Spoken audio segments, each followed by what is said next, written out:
The rejection that changed how I view confidence, women, and myself forever. By the time I walked into that bookstore, rejection had stopped feeling personal. It wasn't something that lingered in my chest anymore. It had become procedural, something I expected, logged mentally, and moved past without much thought. I told myself that was growth, that detachment meant I was getting stronger. I had been counting all week, 17 approaches in 7 days. I wore that number like a badge of honor. Every video I watched told me the same thing. Confidence wasn't something you were born with. It was something you built. Exposure, repetition, desensitization, talk to enough women, and eventually the fear would burn itself out. So I treated conversations like reps at the gym, one more set, one more attempt, no excuses. That mindset followed me into the bookstore. The place was quiet in that soft, intentional way. The kind of quiet that made footsteps feel louder than they were. Warm lights reflected off wooden shelves packed with stories people actually cared about. I didn't come for any of those stories. I came with a mission, and that alone should have been my first warning sign. I scanned the room automatically, not consciously but instinctively. Who was alone, who looked approachable, who wasn't wearing headphones. My eyes landed on her standing in the psychology section, flipping through a book with calm focus. She looked unhurried, grounded in a way that made the rest of the room fade out. I didn't notice the title of the book. I didn't wonder why she was interested in psychology. I didn't consider whether I had anything real to say to her. Under the framework I was using, none of that mattered. She fit the criteria. That was enough. My heart rate spiked instantly. It always did. No matter how many times I'd done this, my body never learned the script. My palms warmed, my breathing shortened, and my mind kicked into performance mode. I told myself this was excitement, that this was confidence being built in real time, but deep down, it felt more like my nervous system was being dragged into the same fight over and over again. I rehearsed the opener one last time, simple, safe, familiar, a line I'd used before because it sounded casual without revealing anything real. I stepped closer, pretending to browse the shelf next to her, buying myself a few seconds of courage. "Hey," I said, aiming for relaxed. "I'm trying to get back into reading. Any books you'd recommend?" The moment the words left my mouth, I felt it, that subtle disconnect, the sense that I'd said something technically correct, but emotionally hollow. Like reading from a script that everyone in the room could see except me. She looked up slowly, not startled, not flattered, just present. Her eyes met mine and she didn't rush to respond. That pause stretched longer than I expected, and in it, I felt exposed in a way rejection had never made me feel before. Not judged, seen, standing there between shelves of books I hadn't come to read. I felt the rhythm of my weak falter. This wasn't going to be another quick exchange I could categorize and forget. Something about the way she held eye contact told me this interaction wasn't going to follow the pattern I'd been rehearsing. At the time, I still believed I was practicing confidence. I didn't yet realize I was practicing something else entirely, approaching without presence, speaking without intention, and mistaking volume for growth. And that misunderstanding was about to be gently, unmistakably exposed. She didn't answer my question right away. Instead, she closed the book she'd been holding, not abruptly, but with a kind of deliberate calm that made me suddenly aware of how fast my heart was beating. For a split second, I thought she was about to excuse herself, another polite dismissal to add to the growing pile. I was already preparing the familiar internal shrug, fair enough, on to the next one. But then she looked at me and said, "You know what's actually attractive." The way she said it caught me off guard. There was no edge in her voice, no teasing tone, no hint of sarcasm. Just curiosity, as if she were thinking out loud rather than delivering a verdict. "A guy who approaches because he has something genuine to say," she continued, "not because I'm just another girl he's trying to impress." The words landed softly, but they hit deep. For a moment, I forgot my next line. Forgot my posture, forgot to nod in that practiced, agreeable way. My mind went completely still, like someone had unplugged the machine that usually ran nonstop in my head. I felt exposed, not embarrassed exactly, but unmistakably seen. She wasn't wrong, and that realization was more uncomfortable than any outright rejection I'd faced all week. She held my gaze, not challenging me, not apologizing either. There was a small smile on her face, not encouraging, but not unkind. It was the expression of someone stating an observation they'd made many times before. "I can tell you're nervous," she said after a brief pause, "and that's okay. Nervousness is honest." That sentence alone felt like someone loosening a tight knot in my chest. "But the rehearsed confidence," she added gently, "that part isn't working, for either of us." I swallowed. My instinct was to laugh it off, to defend myself, to explain that I was just trying to get better at talking to people, that this was part of my growth process, but none of those justifications felt true enough to say out loud. I realized something in that moment. She wasn't rejecting me. She was rejecting the version of me that had walked up carrying expectations, technique, and an invisible checklist. And weirdly, that distinction made it hurt less. I felt a strange mix of emotions, relief, vulnerability, and something close to gratitude. No one had ever said this to me so plainly before. Most people just disengaged.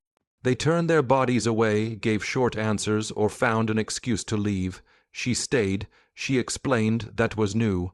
I stood there in the quiet aisle, surrounded by books about the mind and behavior, and felt the irony settle in. I'd come armed with strategies meant to create connection, and here I was being shown how disconnected I actually was. My mouth opened before I could overthink it. "Can I ask you something?" I said. She nodded. "What would have been a better way to start a conversation with you?" The question felt risky and guarded. I half expected her to shrug and walk away. Instead, she tilted her head slightly, considering it. "If you'd noticed what book I was looking at and had an actual thought about it," she said, "that would have been real." She gestured lightly toward the shelf. "Or if you'd just said you wanted to meet me because something specific caught your attention, not because you should, but because you genuinely wanted to." Her words settled slowly like dust after something had fallen. She explained how easy it was to tell when someone was approaching from genuine curiosity versus habit. One felt human, the other felt transactional. As she spoke, I felt a quiet unraveling inside me. Not shame, but recognition. This wasn't the kind of rejection I could brush off and forget. It was the kind that stayed because it was true. When I asked that question, what would have been a better way to start a conversation with you? Something subtle changed in the space between us. It wasn't dramatic. There was no sudden warmth or flirtation, but the tension I'd been carrying in my shoulders eased, like I had finally put something heavy down. For the first time all week, I wasn't trying to win an interaction. I was just present inside it. She took a moment before answering, and I remember noticing how unhurried she seemed, not just in her words, but in her body. She wasn't scanning for an exit or angling herself away from me. She stood there fully, as if the conversation itself, however brief it might be, deserved her attention. "That question right there," she said, "is already better." I laughed softly, more out of surprise than humor. She went on to explain how most approaches blurred together for her. Same tone, same energy, same vaguely confident opener that didn't reveal anything real about the person using it. It wasn't that those men were bad or rude. It was that they were hiding, performing versions of themselves they thought were acceptable. "When someone approaches like that," she said, "I don't feel chosen, I feel processed." That word stuck with me, processed. I realized that's exactly how I'd been moving through the week. Processing interactions, processing people, reducing moments into outcomes, number or no number, success or failure, move on. She gestured again toward the shelf behind her. "You don't have to be smooth," she said. "You don't even have to be confident. You just have to be real about why you're here." I looked at the book she'd been holding for the first time, something about behavioral psychology. I felt a flicker of embarrassment. I hadn't noticed it earlier because noticing would have required slowing down. I wasn't actually looking at psychology books. I admitted. I just saw you and panicked a little. She smiled at that, not politely, but genuinely.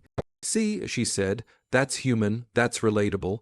That moment landed harder than any compliment ever had. We started talking, not flirting, not strategizing, just talking about why she liked psychology, about how she'd gotten tired of conversations that felt like auditions, about how rare it was for someone to stay when she pushed back instead of retreating or doubling down. As she spoke, something inside me kept shifting. Every sentence dismantled another assumption I'd been carrying. I'd believed confidence meant certainty, that it meant never hesitating, never admitting doubt, never revealing nervousness. But standing there, I could feel the truth of what she was showing me. Confidence wasn't about hiding fear. It was about not letting fear dictate your behavior. I told her about the week I'd been having, about the rules I was trying to follow, about how exhausted I felt performing a version of myself that didn't actually feel like me. She listened without interrupting. "That sounds heavy," she said simply. It was. The longer we talked, the more I noticed how differently my body felt. My breathing slowed. My thoughts stopped racing ahead to the next move. I wasn't monitoring my tone or posture anymore. I wasn't wondering how this interaction would end. For once, the moment itself was enough. I realized then how rare that feeling had been. How often I'd been physically present in conversations while mentally somewhere else. Planning, analyzing, evaluating. Dropping the script didn't make me smoother, it made me lighter. And standing there in a quiet bookstore aisle, I understood something that no guide or video had ever explained. Authenticity wasn't a strategy you deployed. It was what happened when you stopped trying to control the outcome. That realization didn't just change that conversation. It cracked open everything I thought I knew about connection. By the time our conversation slowed, I realized something unexpected. I wasn't hoping for her number. That alone felt like a small revelation. For the first time since I'd started forcing myself into these interactions, there was no internal countdown running in my head, no voice asking, "When do I ask? How do I transition? Did I do enough?" The usual pressure simply wasn't there. We were just two people standing in a bookstore aisle, talking because neither of us felt the need to leave yet. She leaned back slightly against the shelf, arms loosely crossed, and said something that quietly rewired the way I understood approaching women. "You're not wrong for wanting to meet people," she said. "But when you approach with the mindset of collecting outcomes, it changes how you show up." Collecting outcomes. I had never put words to it, but that was exactly what I'd been doing. Numbers, dates. Proof that I was improving. Each interaction reduced to a result that validated the effort. She explained how often she felt the shift in energy the moment a conversation turned into a mission, how curiosity gave way to expectation, how listening disappeared once the person across from her started calculating the next step. "It stops feeling like a conversation," she said. "It starts feeling like a transaction." I nodded, because I knew that feeling intimately, just from the other side. I'd felt it when I was trying to impress someone, when I was more focused on how I was coming across than on who I was actually talking to. It drained the life out of the moment. That's when it clicked. This wasn't about approaching or not approaching. It wasn't about confidence versus fear. It was about intention. She wasn't telling me to stop talking to women. She was showing me the difference between seeing someone as a person and seeing them as a challenge, between connection and collection. When the conversation finally reached its natural end, there was no awkward scramble to keep it alive. No forced close. We smiled, exchanged a simple goodbye, and went our separate ways. I watched her disappear down another aisle, and instead of disappointment, I felt something closer to clarity. That night, I sat at my desk and opened the notes on my phone, the ones filled with openers, reminders, and rules I've been trying to memorize.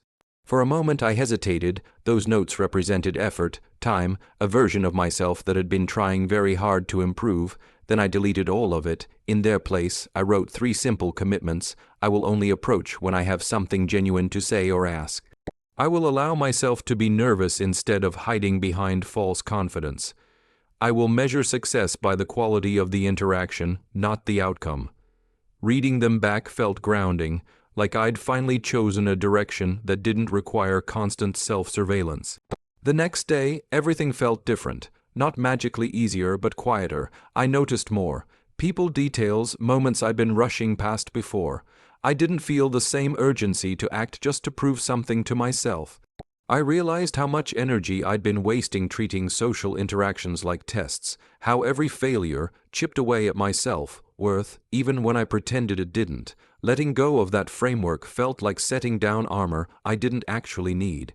The real lesson wasn't that techniques don't work. It was that no technique can substitute for presence, and once I understood that, I knew this shift wasn't just going to change how I dated, it was going to change how I showed up everywhere. The change didn't announce itself loudly. There was no surge of confidence, no sudden ease around strangers, no cinematic moment where everything clicked at once. What changed first was something quieter, the absence of pressure. I woke up the next morning without the familiar knot in my chest, the one that had been forming every day as soon as I thought about getting my approaches in. For the first time in weeks, I didn't feel like I had to talk to anyone. That alone altered everything. I moved through the day more slowly. I noticed things instead of scanning for opportunities. I paid attention to where I actually wanted to be, rather than where I thought I should go. It was subtle, but my body felt different, less braced, less on edge. The first conversation that followed this shift happened at a farmer's market. I was walking past a stall when I noticed a woman holding a piece of fruit I'd never seen before. Spiky, bright, almost alien looking. She turned it over in her hands with a puzzled expression, and before I could overthink it, curiosity pushed the words out of me. "What is that?" I asked, smiling. "It looks like it came from another planet." She laughed, surprised, and held it up. "I have no idea," she said. "The guy just told me it's good if you don't judge it by how it looks." We stood there talking about strange foods, then travel, then how neither of us ever stuck to recipes. There was no sense of steering the conversation anywhere. I wasn't waiting for a cue or calculating a transition. I was just there. We ended up walking through the market together for nearly an hour, drifting from stall to stall.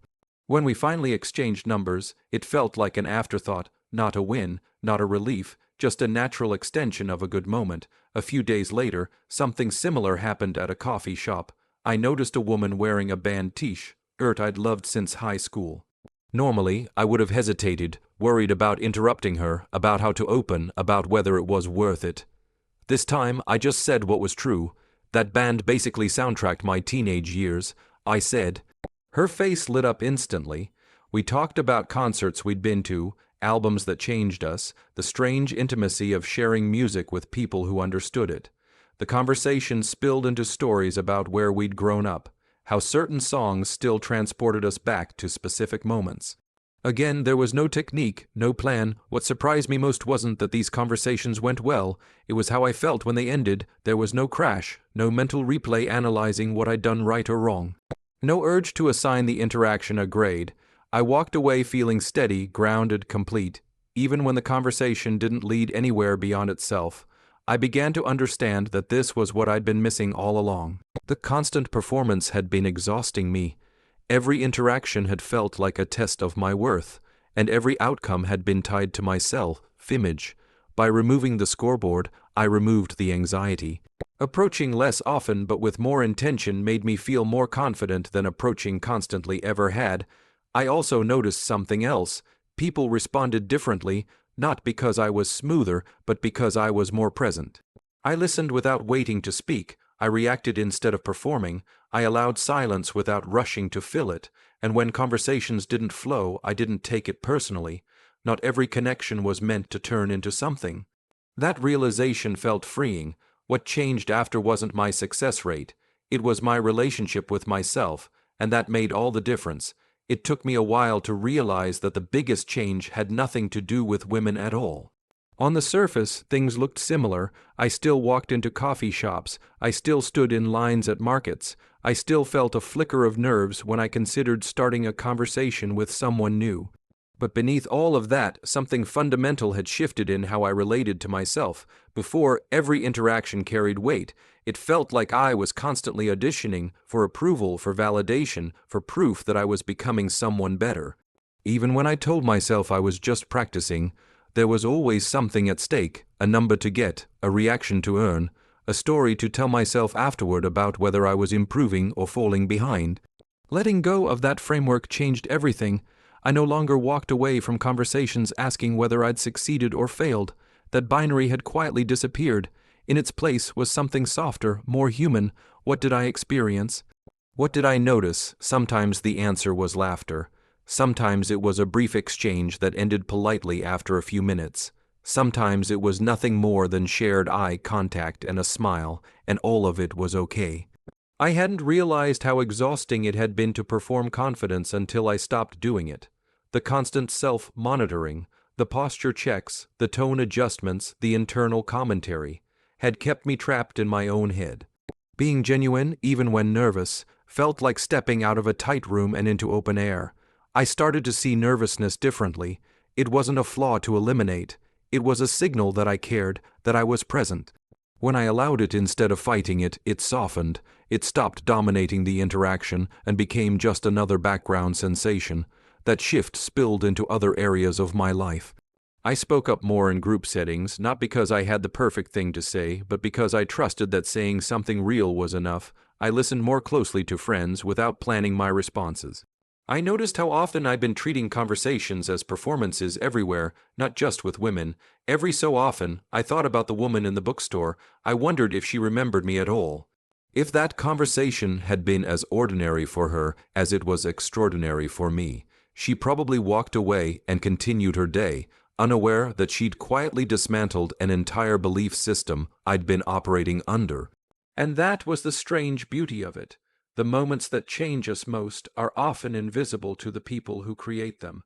Her honesty had done something no book or video ever had. It didn't give me a new method. It gave me permission to slow down, to be specific, to approach people as people instead of possibilities. The irony wasn't lost on me. The moment I stopped chasing confidence was the moment I finally felt it. Not as bravado or certainty, but as comfort in my own skin, as a willingness to show up without guarantees. Cold approaching had never been about mastering a skill. It was about learning how to connect without armor. And once I understood that, I realized the real measure of growth wasn't how many numbers I collected or how many dates I went on. It was how many moments of genuine connection I allowed myself to have, even if they lasted only 5 minutes in a quiet bookstore aisle with someone I'd never see again.